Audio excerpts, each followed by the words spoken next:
OTT यानी over the top content यानी digital media पे कंज्यूम होने वाले कंटेंट पे सरकार की नई गाइडलाइंस पर बात करने के लिए इस वक्त हमारे साथ मौजूद हैं सूचना प्रसारण मंत्री श्री प्रकाश जावड़ेकर। जावड़ेकर जी, स्वागत है आपका। जी नमस्ते।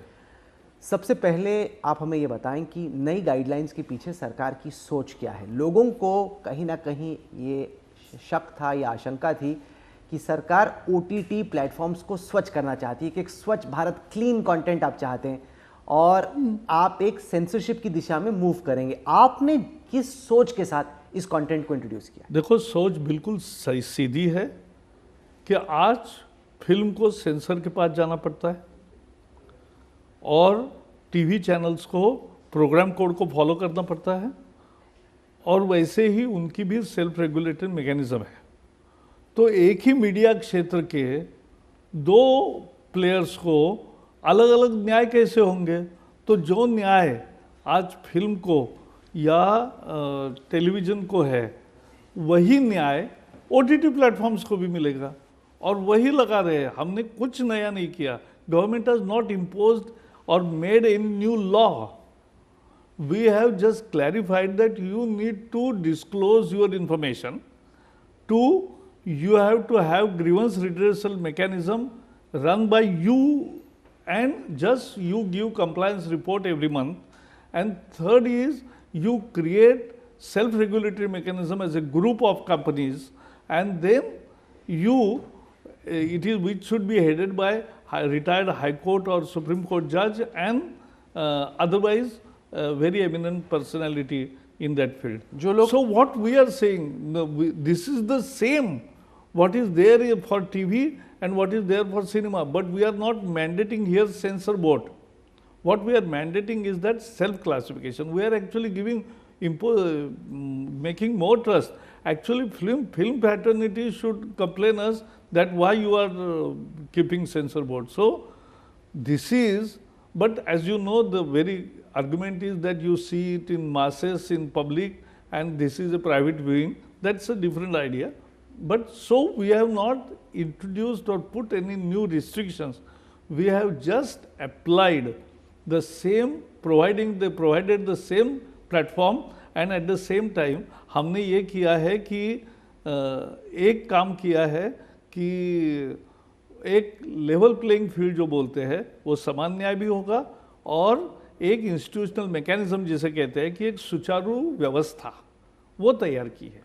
आप पर मंत्री जी आरोप लग रहा है जो कंटेंट क्रिएटर्स एसोसिएशन है उनकी तरफ से कि आपने कंसल्ट नहीं किया, कि आपने जल्दबाजी में ये आप कानून लेके आ गए, नियम लेके आ गए। आपको लोगों से और अच्छे से तफसील से बातचीत नहीं, बिल्कुल तफसील से बात हुई है। मैं आपको बताता हूँ, एक जैसे रविशंकर जी ने कहा कि as far as Facebook and वो बहुत दिन के लिए वेबसाइट पर था उनके ड्राफ्ट, उस पर 171 सजेशंस आए और कुछ पक्ष में आए, कुछ विपक्ष में आए, जो भी है उसका संज्ञान लिया और फिर पॉलिसी बनी। उसके तहत हमने भी OTT प्लेटफॉर्म्स के 3 मीटिंगें मुंबई, दिल्ली और बेंगलुरु या कलकत्ता, वो 3 मीटिंगें ली। उसमें सब OTT प्लेटफॉर्म्स के साथ पूरी चर्चा हुई। फिर मैंने खुद मंत्री बनने के बाद 2 बार OTT प्लेटफॉर्म्स के सारे लोगों को बुलाया। पहली दफ़ा हमने अपील किया कि भाई आप सेल्फ रेगुलेटिंग मैकेनिज्म शुरू करो, तो नहीं हुआ। तो फिर दूसरा ये होता है कि मैंने कहा कि भाई अब 100 डेज देता हूँ और 100 दिन में आप बनाइए, लेकिन नहीं बना अनफॉर्चुनेटली। तो कभी कभी लोगों को भी लगता है कि यार जब तक डंडा नहीं चलाएंगे हम नहीं करेंगे। ऐसा भी नहीं होना चाहिए। तो हम तो पूरा कंसल्टेशन किया। अच्छा, जहाँ तक डिजिटल न्यूज़ पोर्टल्स की बात है, पता किसको है? आपको भी मालूम नहीं कितने हैं।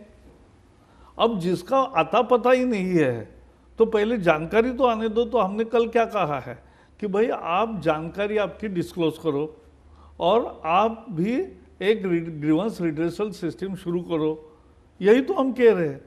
तो उसका भी अगर कोई संज्ञान नहीं लेगा, बाकी जो सरकार के पास सॉवरेन गवर्नमेंट की पावर होती है वो तो हमेशा रही है, 70 साल रही है। कई लोगों ने आपकी गाइडलाइंस को वेलकम किया है, जिन लोगों ने नहीं किया उनको लग रहा है ये ओवर रीच है। उनको लग रहा है कि कोई ऐसा कंटेंट आए जिसमें सरकार की नीतियों को सीधे या अप्रत्यक्ष तौर से खराब लाइट में दिखाया गया हो, तो सरकार चाहती है कि उस तरह का कंटेंट ना आए, कि मतलब जब तक ताली बज रही है आपकी सोच की नहीं। तब तक ठीक है, जो आपकी सोच के खिलाफ कंटेंट जाता है आप चाहते हो कि वो किनारे हो। अगर ये कोई कहेगा तो मोदी सरकार उनको समझा ही नहीं।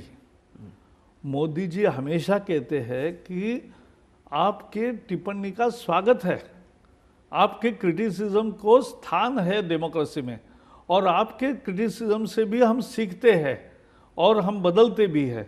तो criticism is part, vibrant part of vibrant democracy, वो तो है। लेकिन मुद्दा ये है कि हम आज कोई एक उदाहरण बताइए 7 साल में कि हमने अनावश्यक रिस्ट्रिक्शंस किसी पर लगाए। हाँ, पुलिस जो केसेस करती है या रजिस्टर करती है या कोई प्राइवेट कंप्लेंट करता है वो अलग है, लेकिन ये मुझे बताइए कि पुलिस ने गोली चलाई ही नहीं और पुलिस गोली से एक किसान मर गया, ऐसा अगर कोई ट्वीट करे, और राष्ट्रपति ने विवेकानंद की ही प्रतिमा, विवेकानंद नहीं, नेताजी सुभाष चंद्र बोस की प्रतिमा ही दिखाई और लोकार्पण किया, लेकिन उसको अगर कोई एक्टर की है ऐसा लिखेगा विदाउट वेरीफाइंग, वेन ही, जिनको पूरा मालूम है कि किसके साथ वेरीफाई करना है, तो वो भी नहीं करते हुए अगर गैर जिम्मेदार का, क्या ये आज़ादी है? पर वो देशद्रोह तो नहीं, गलती है, आज़ादी नहीं है ये। बेशक बेशक, पर हाँ, देशद्रोह तो भी यही नहीं है। है, देशद्रोह भी नहीं। तो देखो कानून में क्या व्याख्या है, मैं तो कानूनविद नहीं हूँ, और इसलिए पुलिस क्या अप्लाई करती है तो कोर्ट होती है ना। अपने यहाँ जितनी स्ट्रांग कोर्ट सिस्टम है उतनी कहाँ है, लेकिन इसी कोर्ट सिस्टम के तहत और इंटरनेशनल कोर्ट में भी जाकर हमने नीरव का प्रत्यार्पण करके दिखाया, ये करते हैं। आप कहते हैं कि आप अभिव्यक्ति की आज़ादी है, लोग जो करना चाहते हैं वो करते हैं। मैं आपको दिशा रवि का केस देता हूँ, जहाँ पे पुलिस ने देशद्रोह का केस लगा दिया, अदालत में मामला गया, अदालत कहती है कि चूंकि सरकार की छवि को ठेस पहुंची है, सरकार नाराज है, इसका ये मतलब थोड़ी कि देशद्रोह है। देखो, मुझे ज़्यादा कमेंट इसमें नहीं करना है, लेकिन मैं हमेशा देखता हूँ कि जो केस के बारे में हेडिंग में आता है न्यूज़पेपर्स में या मीडिया में, टीवी चैनल्स पर जो चलता है, वो फाइनल जजमेंट में तो ऐसा वाक्य नहीं होता है। तो मैं कोई वकील नहीं हूँ, तो मैं कोई कोर्ट में नहीं जाता, लेकिन मुझे इसका हमेशा आश्चर्य लगता है कि जो कमेंट हेडलाइन बनती है वो कमेंट फाइनल जजमेंट में नहीं होती है। लेकिन अपार्ट फ्रॉम इट, कोर्ट अपनी ड्यूटी कर रहा है, पुलिस ने अपने समझ से उस केस को किया है। लेकिन एक सच्चाई है, टूल किट से सामने क्या आया, एक निश्चित सामने आया कि देश को बदनाम करने की एक अंतर्राष्ट्रीय साजिश थी, बहुत कोऑर्डिनेटेड एक्शन थी वो कोई। और जिस तरह से 26 तारीख का लाल किले पर हमला हुआ, वो 26 एक्शन डे जब कहा गया, तो निश्चित रूप से ये गंभीर मामला बनता है, और इसीलिए ये निश्चित देश को पसंद नहीं आया। कुछ हम चर्चा करना चाहते हैं टेक्नोलॉजी को लेके, क्योंकि आपके नियम कहते हैं कि व्हाट्सएप पे या सिग्नल पे अगर कोई मिस्चीवियस कंटेंट है जिससे कुछ बदमाशी होती है, कंपनियों को आइडेंटिफाई करना है कि वो कंटेंट किसने स्टार्ट किया और कैसे। अब जो टेक कंपनियां हैं वो कहती कि हमारा कंटेंट तो एंड टू एंड इनक्रिप्टेड है, हमारा तो प्राइवेट कंटेंट है, अब कौन किसको भेज रहा है, क्या कर रहा है, ये हमें मालूम ही नहीं। तो क्या सरकार चाहती कि एंड टू एंड इंक्रिप्शन को ये टेक कंपनियां तोड़ें?